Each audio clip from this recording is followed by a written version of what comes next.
Okay, hi, I'm Mr. Whitcomb. I'm the AP Physics teacher at West Lafayette Jr. Senior High School. I cannot make it to the open house tonight, so I'm making this video to give you an introduction to the course. Now, at most high schools in the United States, we might have one full year of AP Physics that's just Newtonian mechanics and another full year that's E&M. But at Westside, we don't do that. E&M's electromagnetism. Instead, we have first semester AP Physics that's Newtonian mechanics with calculus, and we have second semester that's electromagnetism with calculus. Honors Physics, which you might also have me for, is the first year of AP Physics, actually. It's not even called that, but that's the introduction to the course. That way we can do AP Physics, both topics, all in one year. You may also be in Physics 1 with another teacher, but that is just that's a less mathematical intense, but more effort intense, I'm told, way to get the same topics of Physics Level 1. So here we go. Let me show you what I mean by the course. I'll say this again at the end. This is my Canvas page in the background.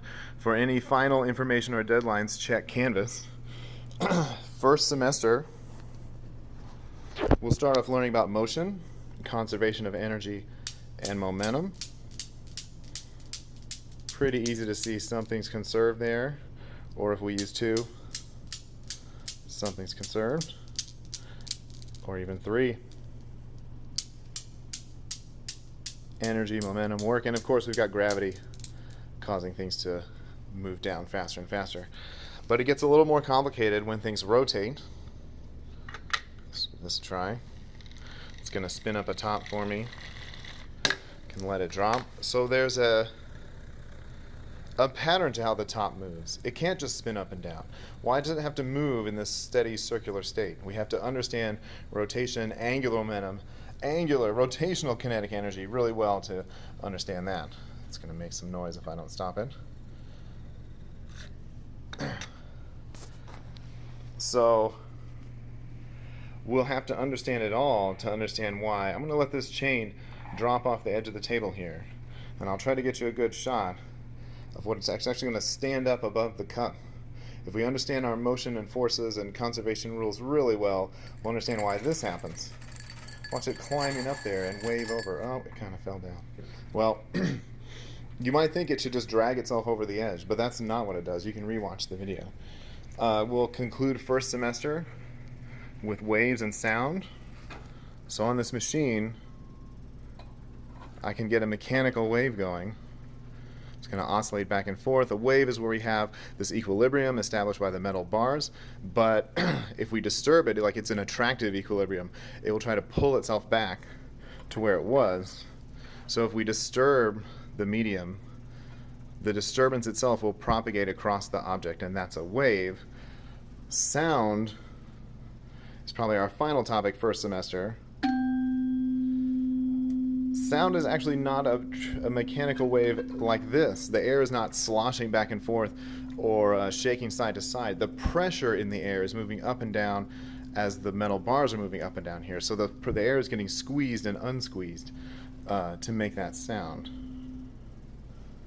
And that's critical to understand, because second semester we'll start off with the electric field.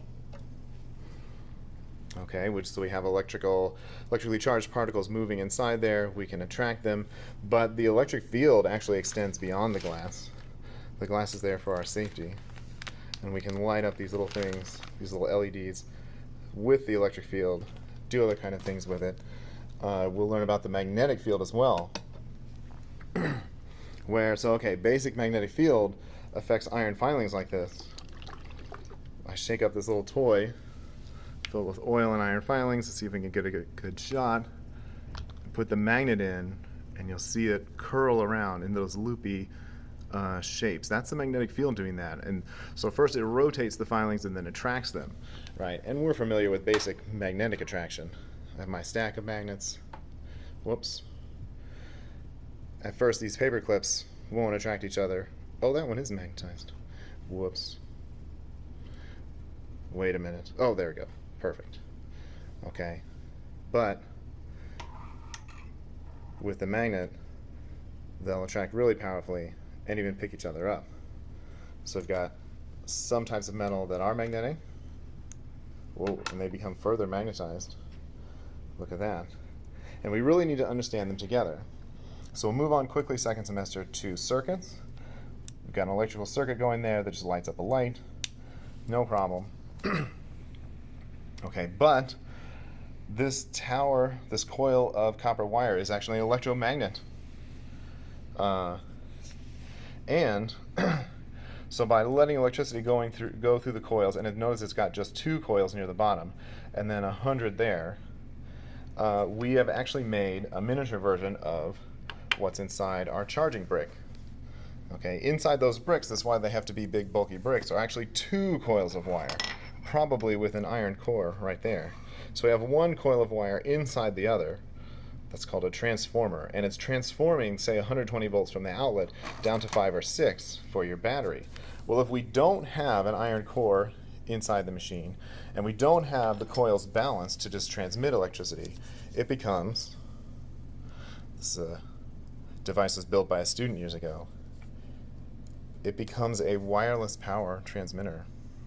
So we can light up the light at a distance, the electric and magnetic fields, transmitting power through the air. It doesn't have a great range. It doesn't have great efficiency, but it would leak out. So we'll learn why the electric magnetic fields can do this, why our charging bricks have to be these neat little bricks, nicely contained. And I brought up waves and sound before. Well, if we have electromagnetic waves, that is what light is. We have our laser pointer there. Whoa, can we see that dot? Oh, there wasn't a dot. There's a dot on the wall.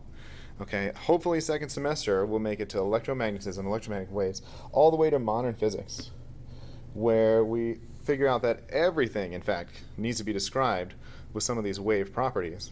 If I send my laser again through that piece of glass, let's check the laser. It's still working.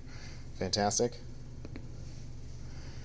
In this piece of glass is a tiny grating that's too small to see, but it's like a fence. It has openings and lines in the middle.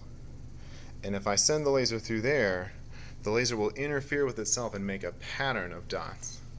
Now, how did one laser beam split into this pattern? I don't know if you can see them all. It's almost 20. I think 12 or so are visible now, but 20 little dots interfering with itself. So everything electromagnetic, and actually everything in the universe, can interfere with itself, and we are going to work our way up to that in AP Physics at the end of 2 years, perhaps. So I hope you'll join me for Honors Physics first year, AP Physics second year. If there's any doubts to deadlines or information, any questions, please consult the Canvas page, and I will see you in school. Thanks and bye. Goodbye.